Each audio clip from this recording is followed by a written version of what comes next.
delete it, I wouldn't put it up. So your name is Nadeem Van Wyk, right? Nadeem. Sorry. D, no side. Nadeem Van Wyk. My son is a Z, Nadeem. Yeah. The one I'm staying with now. Cool. So, you've always been in Cape Town. You after Uppington, you left Uppington. You were 20 years old, and the last 63 years. I was born there, and I decided to come to Cape Town for a better life. Yes. Because work down there wasn't so, leave school. So that's been a while. So that's about 1933, 1934. You were born. 50 years ago. You were born. No, I'm talking. You were born about in the 30s. 33. 33. Yes, you were born in 33. Right. So I want to ask you a question. 1933, 18 years later, we're talking 1948, 1949. So, when you were 18 years old, you left high school, you were done with school at about 18? No, I didn't go to high school. You didn't go to high school? So you started to work at about what, how old were you? Yeah, I started work 17. Right. I want to ask you an interesting question. Were you called coloured at 18? Yeah. You sure? Isn't that something after the 1948 government came in, when they started calling and they started labelling people? I wouldn't call coloured, I'll be very honest with Yes. you. I was told by an officer, a policeman. Yes. Your Don is Rodno. Yes. So I said to him, if you look at yourself in a mirror and you look at my hair, which is better hair, and you got a fucking, excuse my language, you got a fucking audacity to tell me I'm a hot Yes. That bull hit me. He hit me here. How old are you? How old are you then? Just about 18. Yes. He hit me here, bang against the wall. Luckily for me, I landed on a half brick. Yes. I pick up that brick, he didn't see it, and I came slowly to him. Say, you tell me I'm a donor or not? Where you get that come from? I'm gonna move you, man. Then he said to me, now, why did you move? And he didn't talk nothing after that. He landed on the floor. But when the man lied down there, I was shocked. I'm sorry, I hit the man with a brick. And we had a shortcut then. This is the pavement where I lie. Shortcut through to the other road. Yes.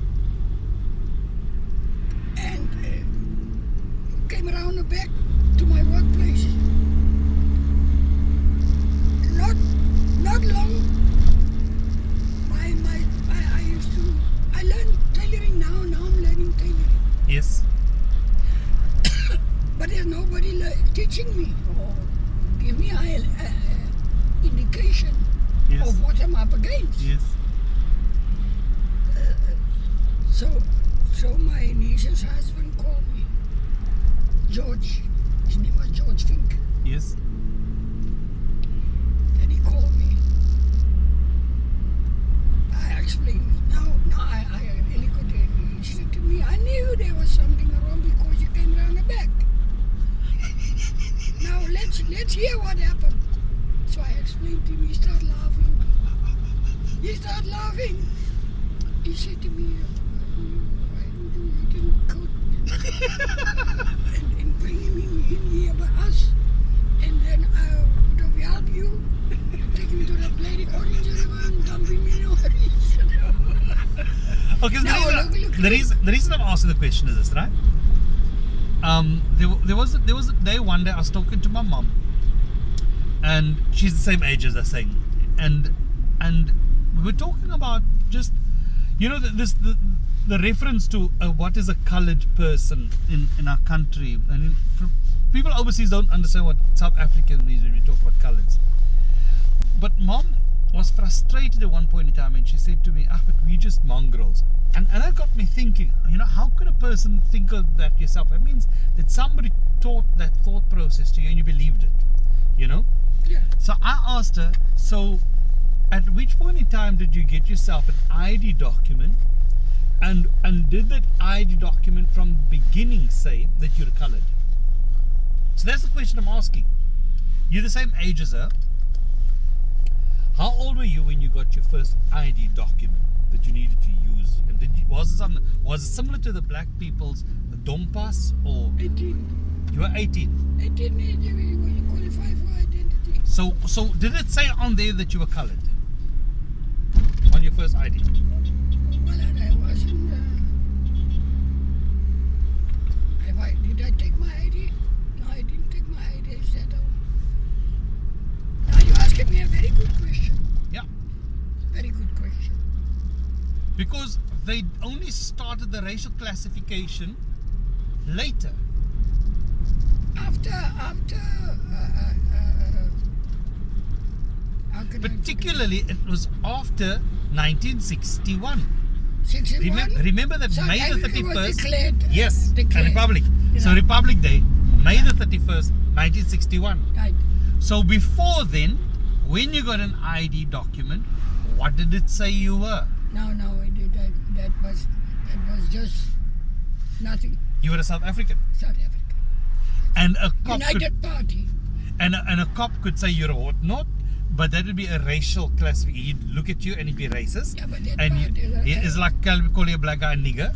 But so the term colored is an official term which describes us, which we agree with, which we not agree with, we accept it, so we are. Okay?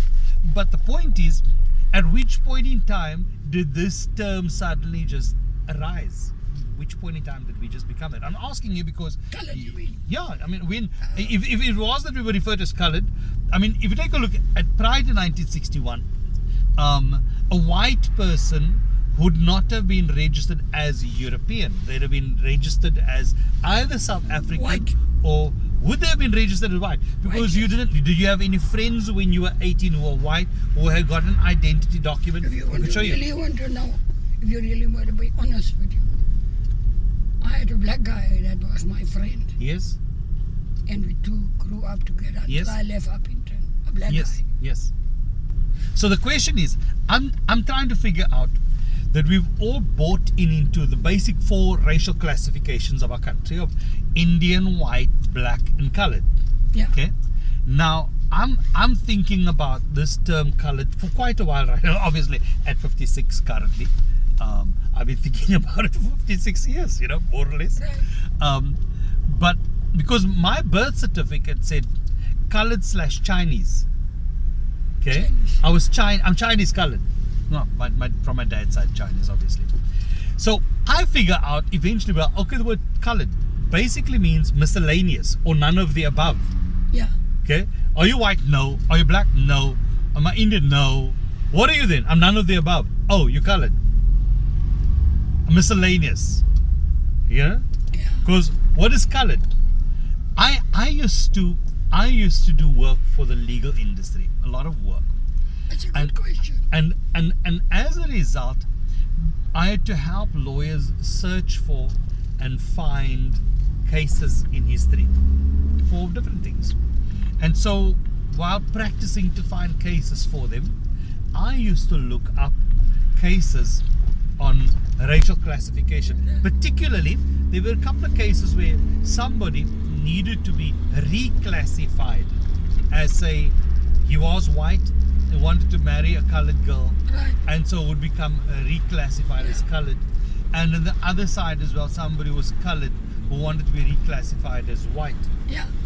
So do you know what's really interesting is that when you look at these cases, you start understanding not how people judge each other, because when you're standing up in a court of law and you've got to prove to somebody that no, I am white or I am black or I am colored, then it's interesting to see the logic behind how you prove that. So let's take an interesting case, right? A black guy with a black wife who wants a better life for his kids, Right. makes a decision in the dead of night. Himself and his wife talk about it and say, you know something? We are a little bit more fair-skinned. we do work, and my boss has managed to give me work, which is filing, and I'm a mailman. I can talk English nicely. My accent, everything else, I'm sorted. I almost sound colored, and I can be colored. Our surname is Ndlovu. Ndlovu means elephant. So why don't we move into the outskirts of a colored township? We send our children to a colored school. We don't talk our own language any longer, and we become Mr. and Mrs. Oliphant. And Mr. and Mrs. Oliphant are dark-skinned colored folk now, living in a colored area. And they can then call themselves colored long enough for them to eventually go to court to be reclassified as colored. So, in the court case that I read up, Mr. and Mrs. Ndlovu are going to become colored.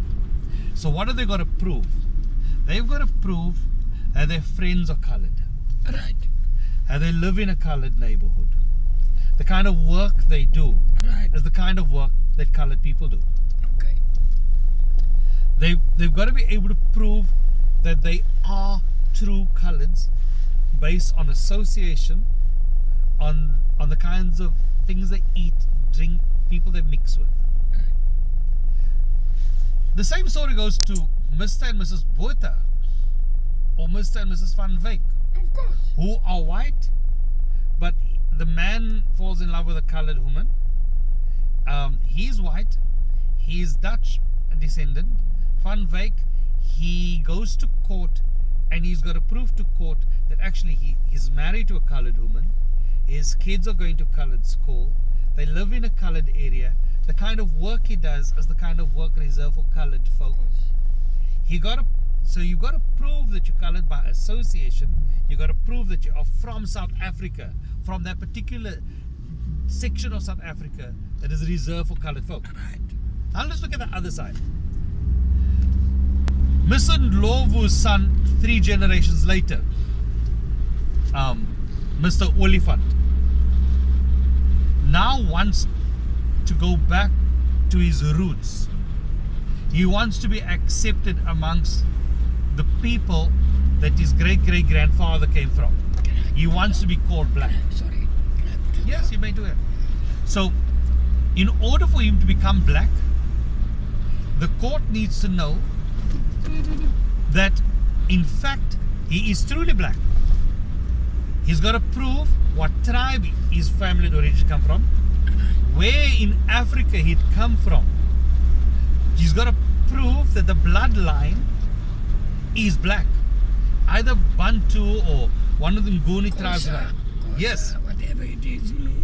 If, on the other hand, Mr. Van Wyk's great-great-grandchild now wants to prove that in fact he is white, then what he's got to prove is that his bloodline is from Dutch descendants, from British descendants. He's got to prove that his DNA is originally from another country other than South Africa. Yeah.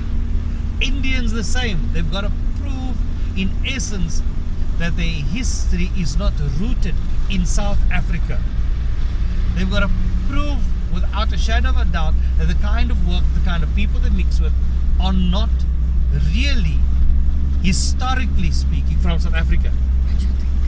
The only racial classification which demands that you must prove that you are truly South African is colored. Because in order for you to be colored, you must prove that you are from this community, that your friends are from this community, that the kind of work you do is reserved for this community. Right. Every other racial classification has got to prove that your heritage is from outside of this country. Right. You're smarter. You're smarter. You like that? I suppose your work. Stuff which I do, things. But I think about things. I think about that. And of course, you are born like that. You grow up, like you said now, Mr. Van Wyk or whatever, Mr. Oliphant or whatever. And it's a proven fact, one have to sit still and think about these things. So if you were to ask me, there are many I mean, we come from this background where we're shy to be called coloured. You know, we call ourselves so-called coloureds. Hell, man, I'm proud to be coloured. I'm proud to know that I belong to a grouping, as artificial as it may be, Yeah. that demands that everybody in that grouping recognize that we're committed to this country, not somewhere else. Committed to these roots, not others. That we're Yeah. committed to each other. And so I speak to a Zulu gentleman whenever I go to Durban. Simon picks me up at the airport, drops me off, and we have interesting conversations. And I was pointing out to Simon that although he speaks Zulu, but his parents weren't both Zulu. Therefore, he isn't pure Zulu. Yeah. As a result, he's coloured. Coloured. When a white man marries another white woman, but the one is English speaking, the other is Afrikaans speaking, and they come from very different backgrounds, then their offspring are coloured. Of course, yes. Of course. No, that's true. 100%. I can't agree with you more. We're going to eventually breed all racism out of the country. Eventually, everybody will just be coloured. Yeah. I think that's nice, don't you? 100% right. Huh? 100%. There's a lot of, if you want to go really into